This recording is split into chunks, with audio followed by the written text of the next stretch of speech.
Hello everyone, welcome to the next episode of SpongeBob Now.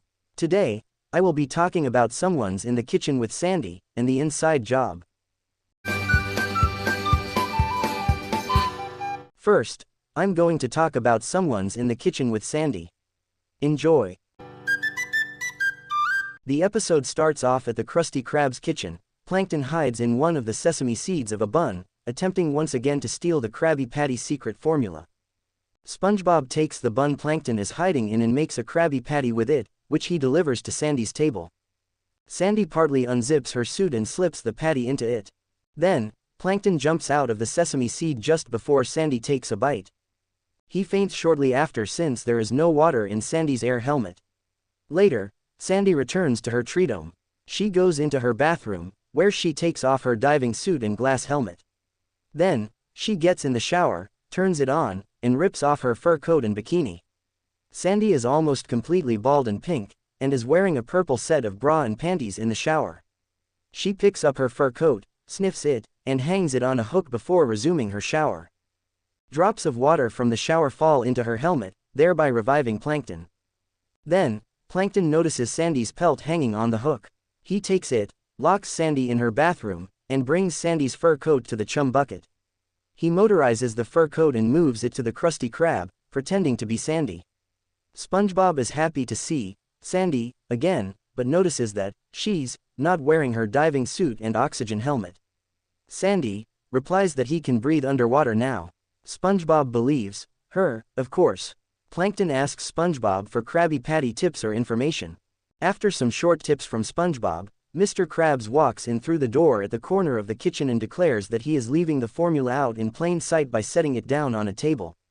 Plankton cheers happily in Sandy's fur coat, since stealing the formula is now much easier.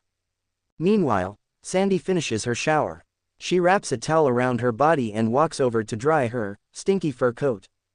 However, her fur is gone.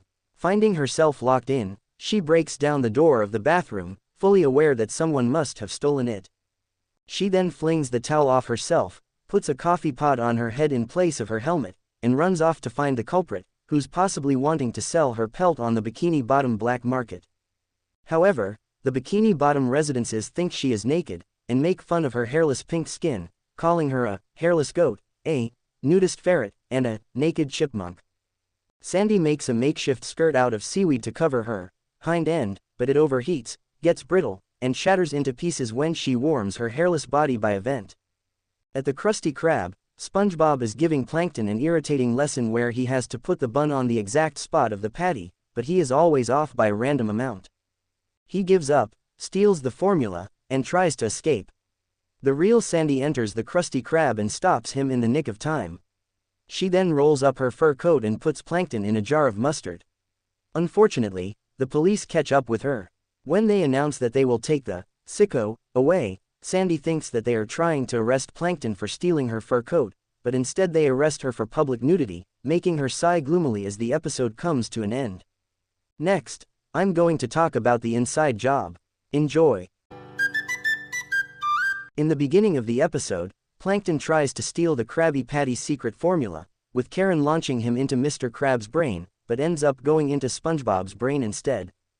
Karen and Plankton did not know SpongeBob was holding a cardboard cutout of Mr. Krabs until he moved it away. Plankton goes into the optical system to see how to make Krabby Patties, but SpongeBob cannot see because of Plankton and uses inedible cleaning utensils as ingredients. Plankton does not realize this until he decides to go the audio system to listen to the formula, restoring SpongeBob's sight. SpongeBob is horrified at his inedible creation and thinks he forgot to make the Krabby Patty, so he asks Mr. Krabs to tell him the secret recipe again, but by the time he gets in front of him, Plankton is already using SpongeBob's eardrums.